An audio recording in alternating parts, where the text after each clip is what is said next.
কেমন হয় যদি এমন কোনো বন্ধুকে পান যে আপনার কথা শুনবে, আপনাকে বুঝবে, আর সাথে সাথে আপনার সমস্ত সমস্যা সমাধান করে দিবে।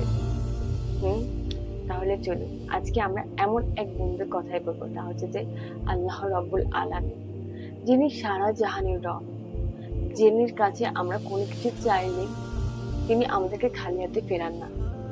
তাহলে কি আমরা ওই আল্লাহকে আমাদের বন্ধুত্ব করতে পারি না?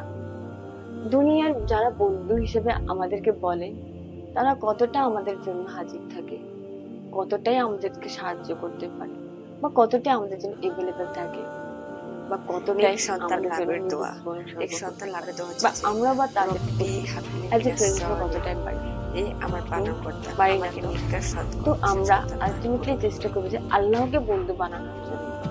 যখন আমরা আল্লাহকে বন্ধু বানাবো না, তখন দেখবেন যে সমস্ত সমস্যার সমাধান হয়ে যাচ্ছে। আপনার জীবনে যত কষ্টের কথা, যত সমস্যা, যত পেন, যত কিছু থাকুক, কাউকে বলবেন না।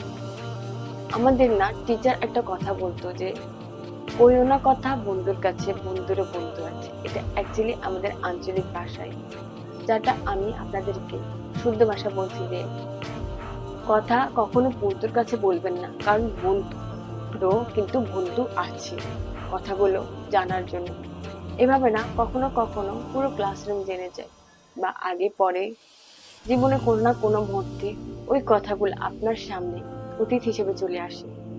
এই কারণে আপনারা সবাই চেষ্টা করবেন যে এমন কাউকে বন্ধু বানানোর জন্য, যিনি আপনাকে ওই সব সমস্যার সমাধান করে দিতে পারেন।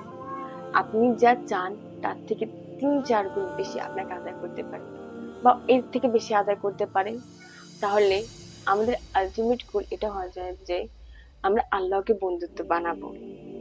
আপনি কি জানেন আল্লাহ রাব্বুল আলামিন পছন্দ করে না যখন তার কোনো বান্দার কোনো সমস্যা আর ওই বান্দা মানুষের কাছে গিয়ে বলল যে আমার এই সমস্যা, আমার খাওয়া নেই, আমার সমস্যা, আমার ফাইন্যান্সিয়াল সমস্যা। সব সমস্যা না, সবার প্রথমে আল্লাহর কাছে বলুন, ইনশাল্লাহ আল্লাহ চাইলে সমাধান করে দিবে।